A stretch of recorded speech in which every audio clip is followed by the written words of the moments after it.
Look at our growing juvenile crime rates. Don't call it delinquency, it isn't that, it's criminality. Note what is going on in the line of sit-ins, teach-ins, lie-ins, swim-ins on college and university campuses across the length and breadth of our country.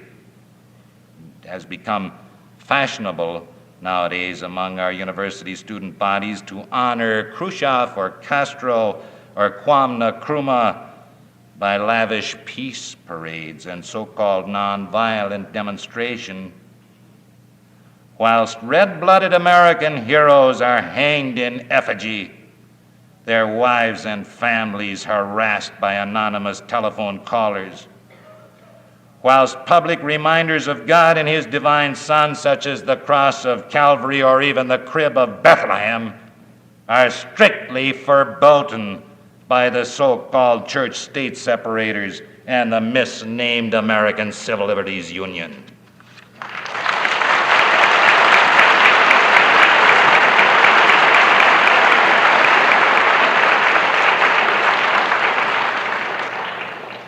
I say, my friends, we seem to be dancing on the brink of the abyss, eating and drinking and being merry, even as in the days of Noah before the flood. And yet, these things that I name here, these few incidents or items, bespeaking a tendency, these are but a few randomly chosen symptoms. They are not the cause of our present-day moral anarchy and depravity.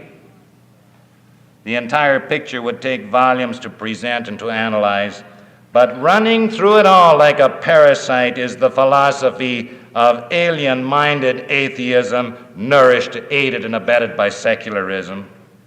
The banishing of prayer from public schools by the highest court in the land is but another indication of the direction in which the wind is blowing.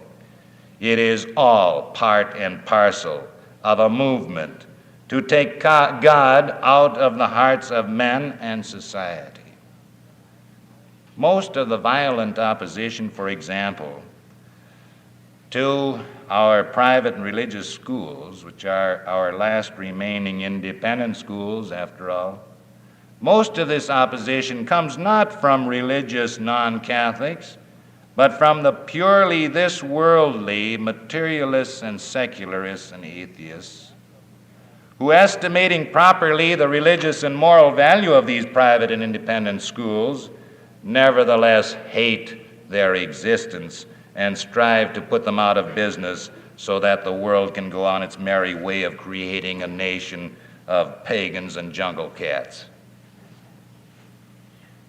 But these, my friends, are today the molders, if you please, of public opinion, culture, morality in America. These are the ones who, though they have little or no religion, nevertheless make a pretense of it externally, while in their hearts they ignore it, show contempt for the warnings of God or His church, make civil rights or social rights the sole criterion or standard of right and wrong, and are almost hysterical in their conviction that the city of man is humanity's only and ultimate beatitude. How abysmally far we have gone, how perilously we have strayed from the paths of our founding fathers. Is it not strange, my friends, that the same egghead economists, political philosophers, social scientists, who nowadays never cease attacking and denigrating the old hands-off or laissez-faire philosophy of government in the field of economics, are at the same time the stoutest and most virulent champions of a policy, a hands-off policy, in the fields of morality and civilized culture?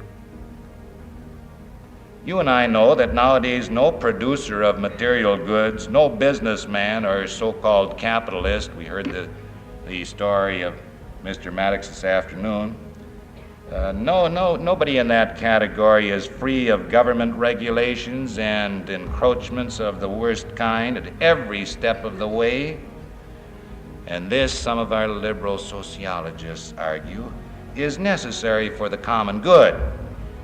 But when it comes to licentiousness, pornography, adultery, irreligion, subversion, even high treason itself, they say to the government, hands off! You have no right to speak or act in such matters. Down with censorship and loyalty oaths to God and country. Down with HUAC committees and all other congressional inquiry committees.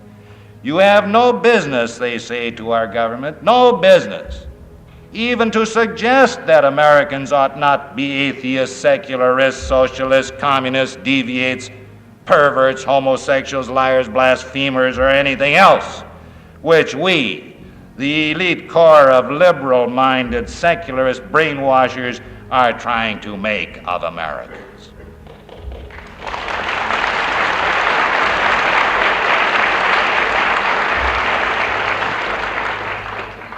They say to the government, you can and should banish Almighty God from our schools, but you cannot, you must not, you will not banish the Antichrist, for he is our God, and him alone shall we serve.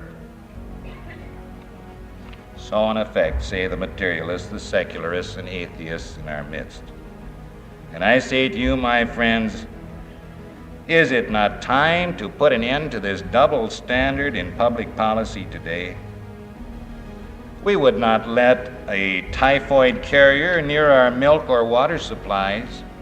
Why then should the purveyors of secularism, irreligion, atheism, filth, subversion, treason have unlimited access to or controlled power over our channels of education and cultural formation?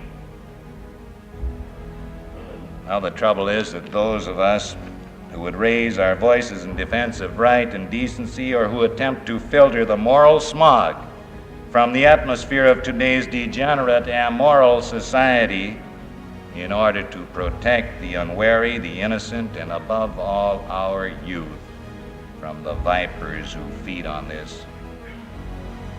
It is we who are invariably accused of witch hunting, censorship, right-wing extremism, and all the rest of this garbage. So much so that these things have become dirty words.